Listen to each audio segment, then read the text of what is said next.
KSIDCയിൽ 4 മണിക്കൂർ അത് മുഴുവൻ അങ്ങോട്ട് പരിശോധിച്ചു.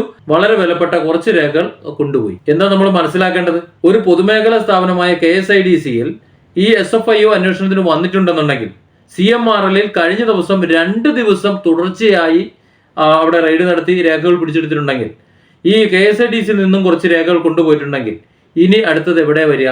സ്വാഭാവികമായും ഇനി അടുത്ത നോട്ടീസ് കൊടുക്കുന്നത് വീണ വിജയനാണ്. കുടുങ്ങി, അടഞ്ഞു കുടുങ്ങി. ഈ അന്വേഷണം പാടില്ല, അവിടെ ഒന്നുമില്ല, ഒന്നും ചെയ്യരുത് എന്ന് പറഞ്ഞുകൊണ്ട് സുപ്രീം കോടതിയിലെ ഏതോ ഒരു വക്കീലിനെ വിളിച്ചിട്ട് ഉപദേശം തേടിയത്രേ. കഞ്ചാവിലെ പണമെടുത്ത് ഉപദേശം കൊടുത്തിട്ട് അത് തടയണം. KSIDCയിലെ ഈ SFIO വന്ന് പരിശോധിക്കുന്നത് തടയണം എന്ന് ഹൈക്കോടതിക്ക് ഉത്തരവ് കൊടുത്തു പിണറായി വിജയൻ. പക്ഷേ പിണറായി വിജയൻ പറയുന്ന അനുസരിച്ചുള്ള ഉത്തരവ് കൊടുക്കാൻ തൽക്കാലം ഹൈക്കോടതിക്ക് പറ്റില്ല എന്നതുകൊണ്ട് മൂപ്പര് തിരിച്ചൊരു ചോദ്യം ചോദിച്ചു. അല്ല, അവിടെ ഒന്നും ഇല്ല എന്നുണ്ടെങ്കിൽ പിന്നെ നിങ്ങൾ എന്തിനായി ഭയക്കുന്നത്? അവരന്വേഷിച്ചിട്ട് പോട്ടെ എന്ന്. തള്ളണം എന്ന് പറഞ്ഞിട്ടുള്ള ഹർജി എടുത്ത് ചവറ്റുകൊട്ടയിലിട്ടു.